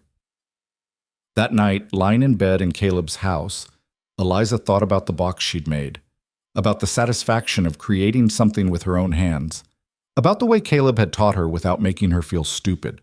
She thought about the farm, about Sarah and Robert taking care of it, about how the world hadn't ended just because she'd left for 2 weeks. She thought about what it would mean to build a life here, with Caleb, in Billings, and she thought about what it would mean to ask him to come back to the farm instead. There was no easy answer, but maybe there didn't have to be. On the morning of the 10th day, Caleb took her to a piece of land outside town. It was 20 acres, mostly flat, with a creek running through it and a view of the mountains in the distance. There was nothing on it. No house, no barn, nothing. What is this week? Eliza asked. It's for sale. Has been for 6 months. Owner moved east, wants to unload it. Why are you showing me? Caleb turned to look at her. Because I've been thinking about your farm, about my house, about how neither of us wants to give up what we've built, but we both want to be together. And maybe we don't have to choose. Maybe we build something new, together, here. Eliza stared at the empty land, trying to imagine a house, a workshop, a garden, a life. That would take time, she said. Money, work. Yes. I'd have to sell the farm, or find someone to run it. Maybe. Or maybe we keep both for a while, split our time until we figure out what works. That's complicated. Most things worth doing are. She walked to the creek, Caleb following. The water was clear, running fast over smooth stones. She could hear birds in the trees, could see where a house might go, where a barn might fit, could almost see the life they might build here. I'm scared, she said. Me too. But I want to try. He came to stand beside her, taking her hand. Then let's try. They stood there for a long time, looking at the empty land and imagining it full. Later that day, they rode back to his house, and Eliza wrote a letter to Sarah, told her about the land, about the possibility, about the terrifying, exhilarating idea of building something new. Sarah's response came 3 days later, delivered to Caleb's house. About damn time, do it. I'll help however I can. And if you need someone to run the farm while you build, Robert's brother has been looking for work. We'll figure it out. Just be happy, Eliza. You've earned it. Eliza showed the letter to Caleb. So? He asked. What do you think? She thought about 9 years of being alone, of building walls to keep the world out, of surviving instead of living. She thought about Caleb's letters, about the storm, about the way he'd stayed when everyone else had left. She thought about the girl who wanted to teach, about the woman who'd forgotten how to hope, about the person she might become if she was brave enough to try. I think, she said slowly, I want to marry you, if you'll have me. Caleb's face broke into a smile that made him look 10 years younger. If I'll have you? Eliza, I've been yours since your first letter. I was just waiting for you to catch up. He pulled her close, and she let him. Let herself believe this was real. Let herself hope it would last. Yes, he said against her hair. Yes, I'll marry you. 1,000 times yes.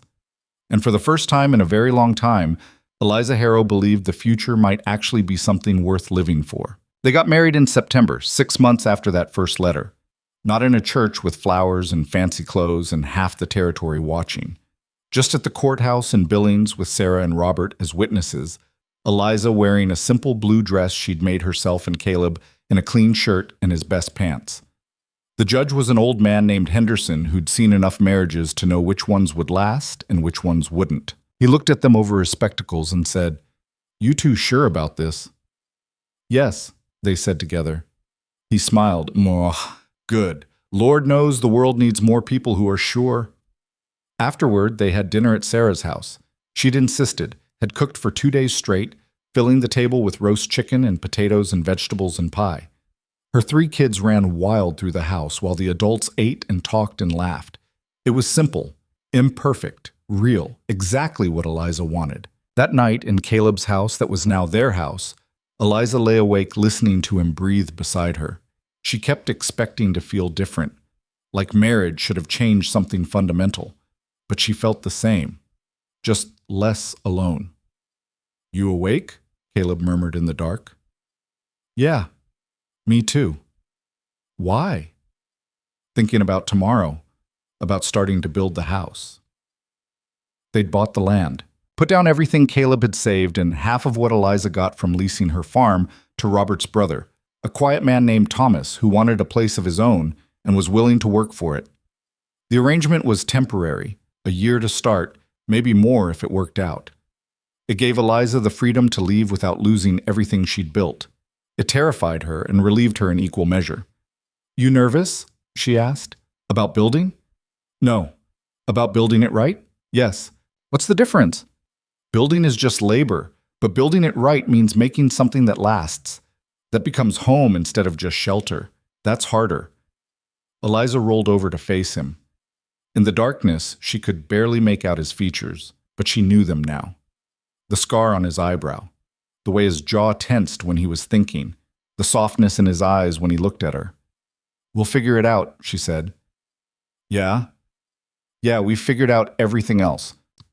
He pulled her closer. "Not sure we've figured anything out. Just been stumbling forward hoping we don't fall." "That's what figuring it out looks like, I think." He laughed softly. "Maybe you're right."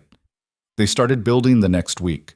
Caleb did most of the carpentry, but Eliza worked beside him every day, mixing mortar, hauling lumber, learning to use tools she'd never touched before. Her hands blistered and bled and calloused over. Her back ached. She'd never worked so hard in her life. She'd never been happier.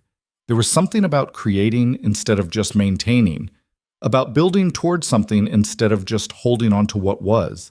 Every wall they raised, every window they set, every beam they secured, it all felt like proof that they could make something together. Sarah came by once a week with food and gossip and unsolicited advice. Robert's brother sent regular updates about the farm. The harvest was good. Temperance was still mean. The chickens were thriving. The news made Eliza homesick sometimes, but less than she expected. She was building a new home. It was okay to miss the old one. By October, they had the frame up. By November, the roof was on and the walls were closing in. They worked through the first snow, Caleb insisting they needed to get the windows in before winter hit hard. "We could wait until spring," Eliza said, watching him measure a window frame for the 3rd time. "We could, but I want us sleeping in our own house by Christmas." "That's ambitious. That's motivated." He was right to push. The work kept them focused, kept them moving forward instead of dwelling on all the ways this could fail. Because there were moments, late at night, when Eliza couldn't sleep, when the fear crept back in. Fear that she'd made a mistake, that she'd given up too much, that this wouldn't work and she'd be left with nothing. But then morning would come and Caleb would make coffee and they'd go back to building and the fear would fade into the background again. In early December, they had their first real fight. Eliza wanted to plant a garden in the spring.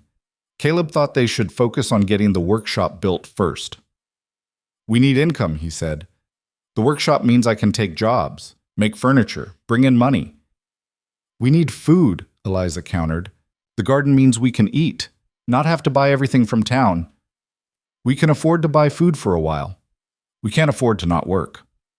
I've been growing my own food for 9 years. I'm not about to stop now. This isn't about stopping. It's about priorities.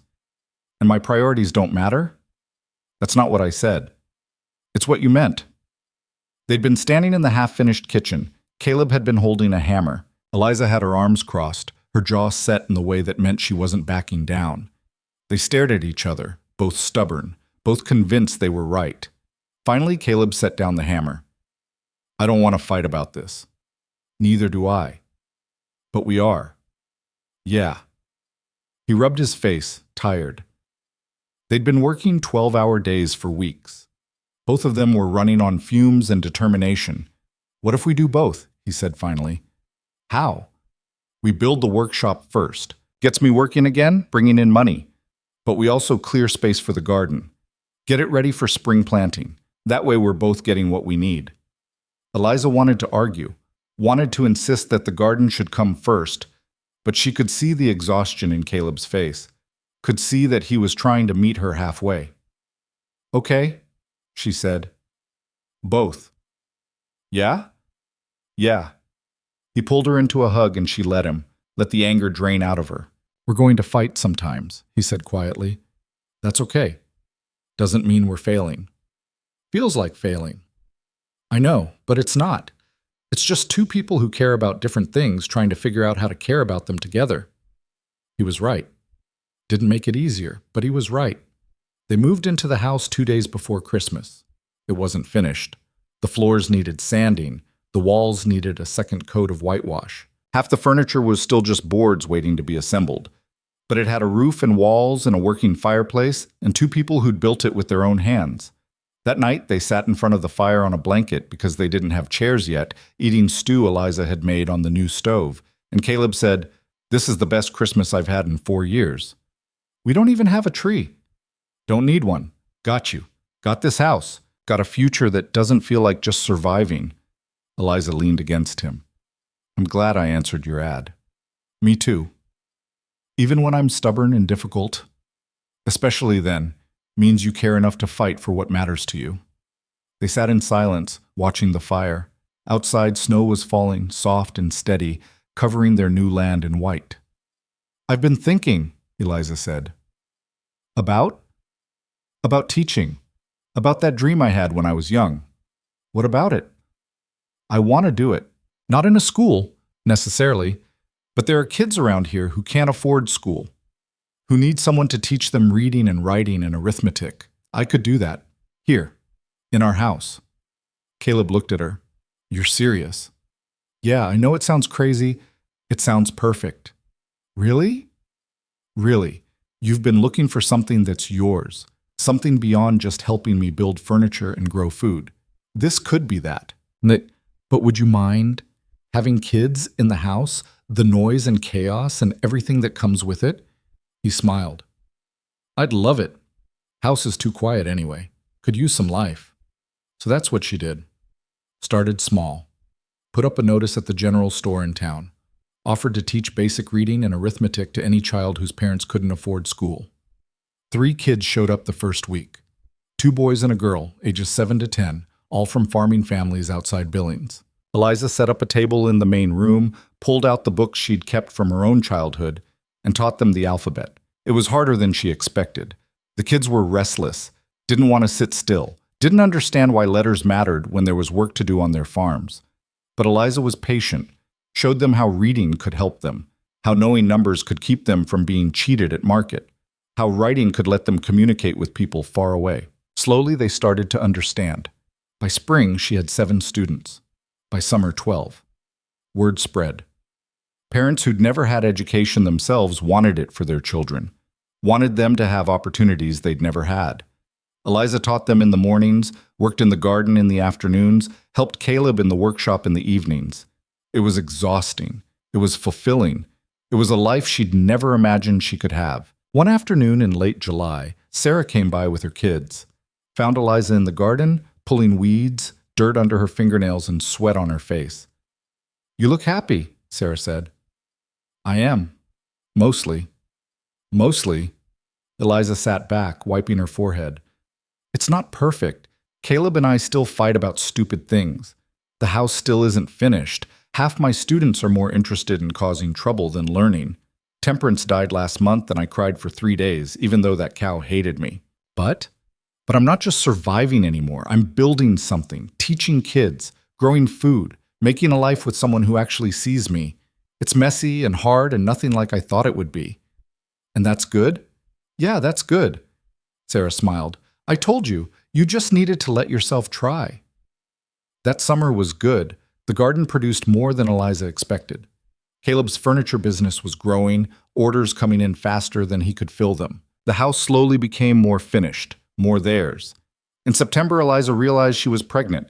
She'd been tired for weeks, nauseous in the mornings, her body feeling strange and unfamiliar. She'd ignored it at first, too busy to pay attention. But when she missed her second monthly cycle, she couldn't ignore it anymore. She told Caleb that night. They were sitting on the porch they'd finally finished building, watching the sun set over their land. "I'm pregnant," she said. He went very still. "You're sure?" "Pretty sure. All the signs are there." "How do you feel about it?" It was the right question. Not "are you happy" or "is this good," but "how do you feel?" Giving her space to be honest. "Terrified," she admitted. "I don't know anything about being a mother. Don't know if I'll be any good at it. Don't know if I can handle teaching and gardening and a baby." And excited, which scares me more than the terror. He took her hand. "We'll figure it out, same way we've figured out everything else." "What if I'm bad at it? What if you're good at it?" "Caleb, Eliza, you've spent your whole life assuming the worst, assuming you'll fail, assuming you'll lose everything. And yeah, sometimes you're right. Sometimes things are hard. But you keep going anyway, keep building, keep trying." "That's different." "How?" "Because this is a person, a child. I can't afford to mess this up." "You won't mess it up. You'll make mistakes, yeah. But you'll also love them and teach them and show up for them. Same way you do for those kids you teach. Same way you did for that damn cow even though she kicked you every morning." Despite everything, Eliza laughed. "You're comparing our child to Temperance? I'm saying you don't give up on things you care about, and you're going to care about this baby more than anything." He was right. She knew he was right. Didn't make it less scary. But maybe scary was okay. The baby came in March, 2 weeks early, and screaming loud enough to wake the dead. A girl. Small but healthy, with Caleb's dark eyes, and a temper that Eliza recognized from looking in the mirror. They named her Anna, after Caleb's first wife. Eliza had suggested it, and Caleb had cried when she did. "You don't have to," he'd said. "I want to. She was part of your life, part of what made you who you are. I'm not trying to replace her, just honoring her." So Anna she became. Being a mother was harder than anything Eliza had ever done. The sleepless nights, the constant worry, the way this tiny person needed her every moment of every day. But it was also the first thing in her life that felt completely right. She'd spent so long being afraid of loss that she'd forgotten what it felt like to love something without reservation, to care about someone more than she cared about protecting herself. Anna changed that. Watching her daughter sleep, Eliza understood something she hadn't before. Love wasn't safe. Love didn't protect you from pain. Love was the opposite of safety. It was choosing to be vulnerable, choosing to care about something you could lose. But it was also the only thing that made life worth living. The years passed. 1, then 2, then 5. Anna grew into a wild, fearless child who climbed trees and asked a million questions and drove Eliza crazy with her refusal to sit still. Caleb built her a tree house in the oak tree behind the workshop. Eliza taught her to read before she was 4. The school grew. Eliza had 20 students now, ranging from 6 to 16. She'd expanded to teaching in the afternoons, too. The older kids coming after their morning farm work was done. Some of her first students were grown now. The 2 boys who'd shown up that first week were working their family farms, but they could read contracts and write letters and do arithmetic. The girl had gone on to actual school in Billings, was planning to become a teacher herself. Eliza had done that, had given them something that would change their lives. The house was finished now, fully furnished with pieces Caleb had made, warm and lived in and full of evidence that people actually inhabited it. Anna's drawings on the walls, books piled everywhere, mud tracked across floors that Eliza had long since given up keeping pristine. It wasn't perfect. Nothing ever was. Caleb still worked too much sometimes, losing himself in projects when things got hard. Eliza still struggled with fear, with the urge to build walls when she felt vulnerable. They still fought occasionally, still had moments of frustration and misunderstanding. But they also had moments of grace, of laughter, of sitting together on the porch, watching Anna play and feeling grateful for the life they'd built. One evening in late summer, when Anna was 5 and starting to ask questions about everything, she looked at Eliza and said, "Mama, were you always happy?" Eliza thought about it. About the girl she'd been at 14, planning to marry James and thinking she knew what her life would look like. About the woman at 23, burying her mother and giving up her dreams. About the woman at 32, so afraid of loss that she'd stopped living. "No," she said honestly. "I wasn't always happy. For a long time I was very sad." "Why?" "Because I lost people I loved. And I was afraid of losing anyone else. So I decided it was safer not to love anyone." "That's silly," Anna said with the straightforward logic of a 5-year-old. "Yeah, it was silly. But I didn't know that then." "What changed?" Eliza looked across the yard to where Caleb was working in the workshop, visible through the open door. He was teaching one of her older students basic carpentry, patient and focused. "Your father wrote me a letter," Eliza said, "and I was brave enough to write back, and then I was brave enough to let him visit, and then brave enough to leave my farm, and brave enough to build this house, and brave enough to have you." "You had to be brave a lot." "Yeah, still do sometimes." "Is being brave scary?" "Always, but it's worth it."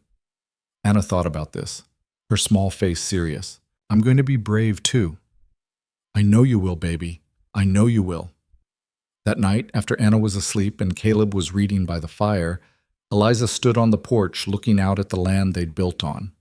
20 acres, a house, a workshop, a garden that produced enough to feed them and half the neighbors, a school that had changed lives, a marriage that had survived storms and fights and fear and doubt, a daughter who would grow up knowing she was wanted, who would never have to choose between loving and protecting herself because she'd see every day that you could do both. Eliza thought about the woman she'd been, the one who'd stood on her porch 9 years ago with a rifle in her hands, choosing isolation over risk. That woman had been so sure that safety was more important than connection, so convinced that the only way to survive was to need nothing and no one. She'd been wrong. Survival wasn't enough. It never had been. What mattered was building something worth surviving for. What mattered was choosing to love even when it was terrifying. Even when it meant risking everything, even when there were no guarantees except that it would be hard and messy and imperfect. Behind her, the door opened. Caleb came out, wrapped a blanket around her shoulders. "You okay?" he asked. "Yeah, just thinking." "About?" "About how glad I am that I said yes." He pulled her close. "To marrying me?" "To all of it. To the letters. To your visit. To building this house and having Anna and teaching those kids and taking every terrifying risk that led me here." "Any regrets?" She thought about her old farm, about the life she'd left behind, about the woman who'd been so afraid of loss that she'd stopped reaching for anything. "No," she said honestly. "No regrets." They stood together in the dark, looking at the house they'd built with their own hands. The windows glowed with lamplight. Inside, their daughter slept.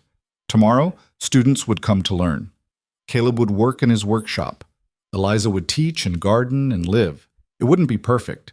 There would be hard days, fights, fears, losses that would break her heart. But there would also be this: standing on a porch with someone who saw her completely and loved her anyway. Watching a child grow. Teaching young minds. Building a life that mattered. The woman who'd chosen to die alone had become the woman who built a life worth everything. Not because someone saved her, not because everything magically got easier, but because she'd finally been brave enough to say yes to the possibility that love might be worth the risk. And it was. Every single day, it was. The stars came out overhead, bright and countless. Somewhere in the distance, a coyote called. The wind moved through the trees Caleb had planted their first spring here, already growing tall. Eliza breathed in the night air and felt something she hadn't felt in years. Peace. Not the peace of nothing happening, not the peace of safety behind high walls, the peace of knowing she was exactly where she was meant to be, with exactly who she was meant to be with, building exactly what she was meant to build. One imperfect, beautiful day at a time.